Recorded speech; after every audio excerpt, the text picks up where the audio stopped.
Hello my disciples, and today I am going to show you how to make Squall's Gunblade for Final Fantasy 8.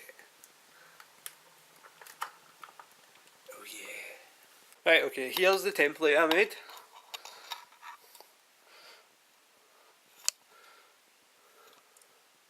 Here are the parts.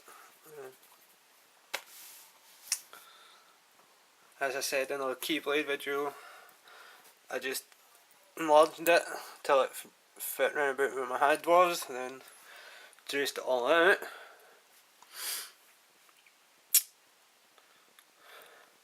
And after that, I cut it into sections.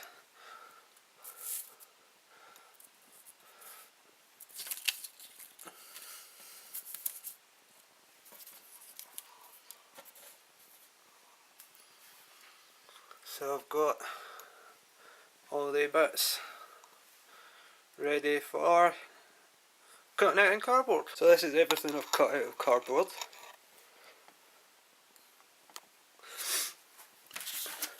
As you see, it's 3 layers thick. So before you cut your template into pieces, I use the middle section. Middle section in here is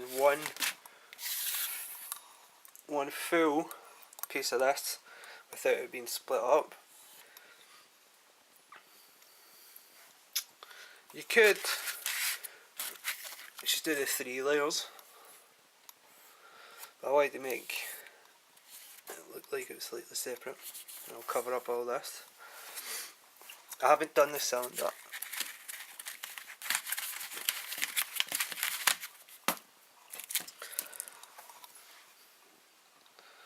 So this is basically it. Also I have, you can see there slightly, I have put an edge on it. Just put some glue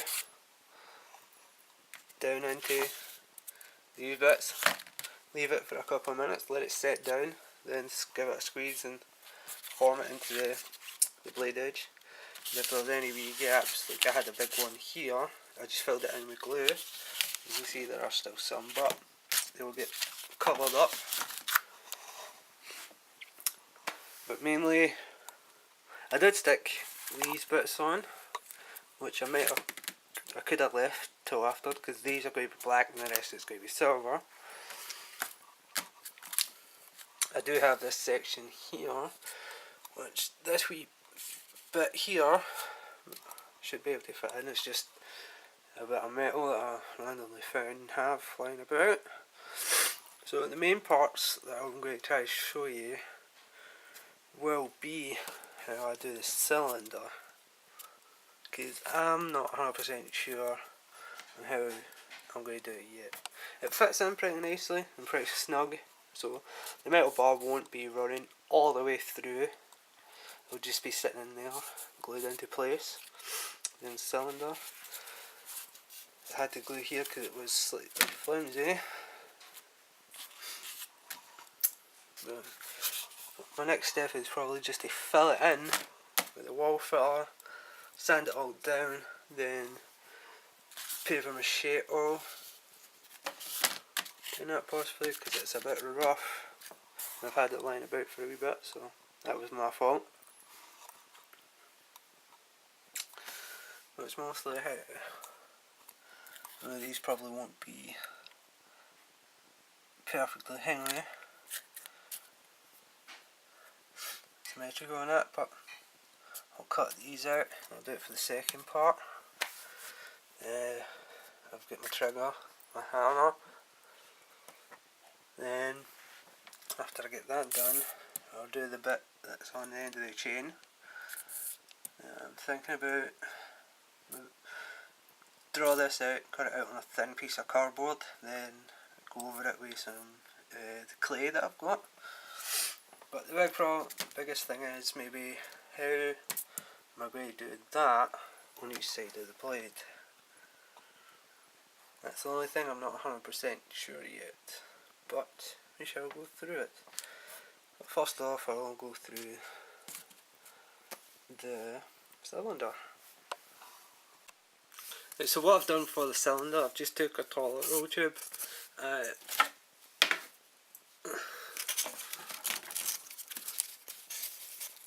What can you see? I measured it to fit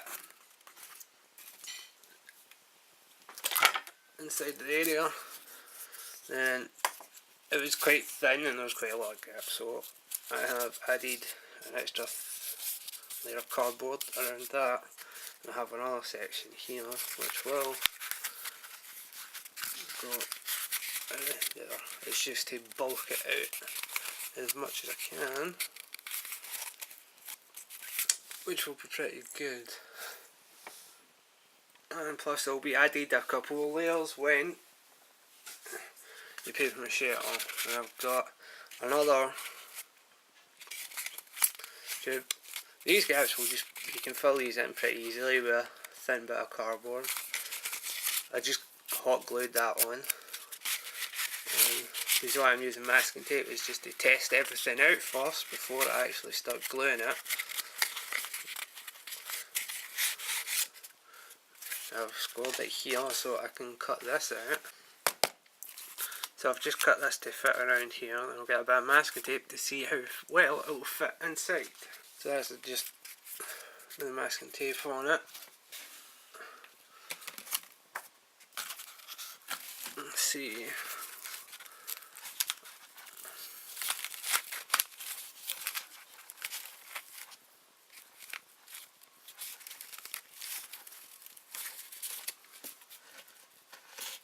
You see, there's still a slight gap in there and in there, which will be fine. I think that's actually going to be pretty enough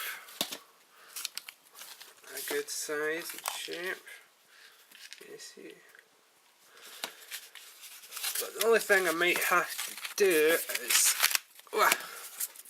because I'm going to stick these ends on it, it's bringing it out just an extra wee bit. So I'm going to have to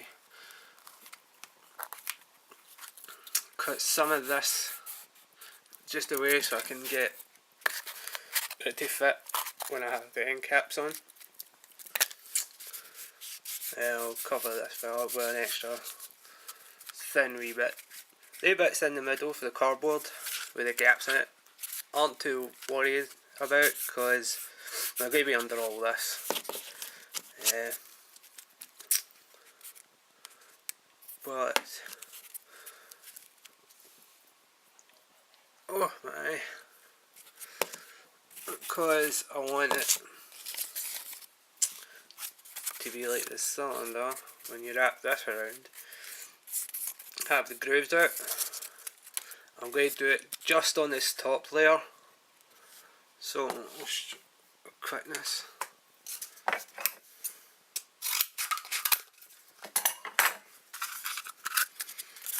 Because this is all going to spread out like this.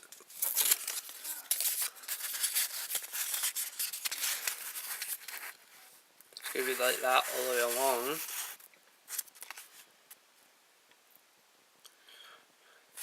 We'll have 6 of these all along the way.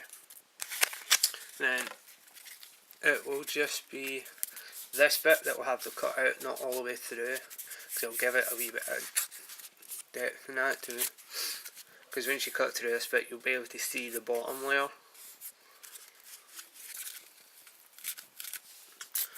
Then I'll have these. I'm going to have to trim these up a wee bit just to cover around the edges, because if you can see, they don't fit just quite right. So I'll need to tidy them up just a wee bit. But for now, I'm going to start filling everything in with wall filler. Right, now since I've went all the way around with the wall filler, except for the wee bits in here and around there and inside the trigger guard bit, that'll be at the now, but that's all I did. Just do that if you want. You don't have to do this, but it's just, it'll give me a nice flat edge around here when I start paper macheing it all, and it makes it look a wee bit nicer, I think. But that's just the one coat. Now I'll finish off these 3 bits, let the first layer dry, go over the rest of it, let it all dry, go over it all again, maybe one or two more times, then give it a sanding, then I'll be back with you then. Here you can see that I've put the zoom out cylinder together.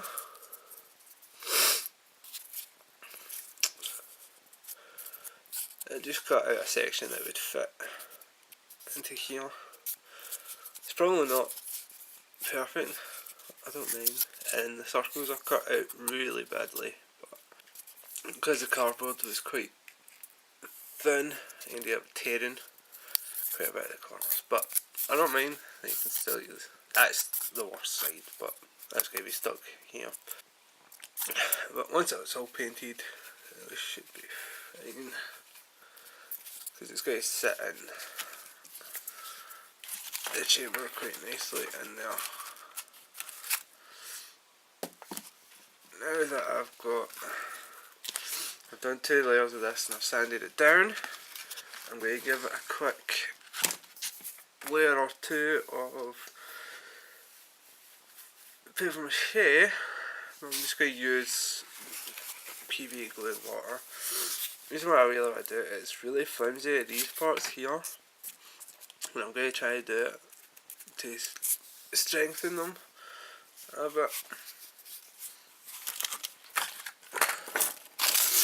Then after a layer or 2 of the paper mache, I'm going to do the paper mache with move on to using flour. Do a layer or 2 of that, see how that goes, and I'll be back after that. Right, now after I've done all the filling on a blade, as you can see I've paper macheed it, but I done 2 layers on each side of PVA glue with water, and I have done 3 layers on each side of flour, water and PVA glue, just to give it some strength, because like these bits here are quite soft and they fold quite a bit. And I've done the same. I've only done this in 2 layers, I think. One there, one there, one there. One at the top, one at the top. I did cut out the holes, but because the cardboard on top was pretty thin, it just broke, so I'm just going to leave it the way it is. You kind of see the end grooves for the cylinder, but I don't really mind. But now I need to let the paper mache dry, then afterwards I'll start working on the end chain part. I started cutting the metal bar. I only get that far because I've only got a wee handsaw. I'm going to let all this dry,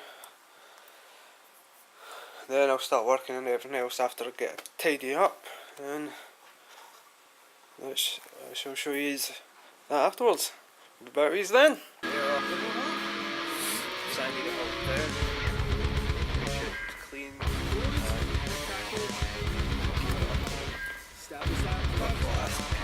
There we had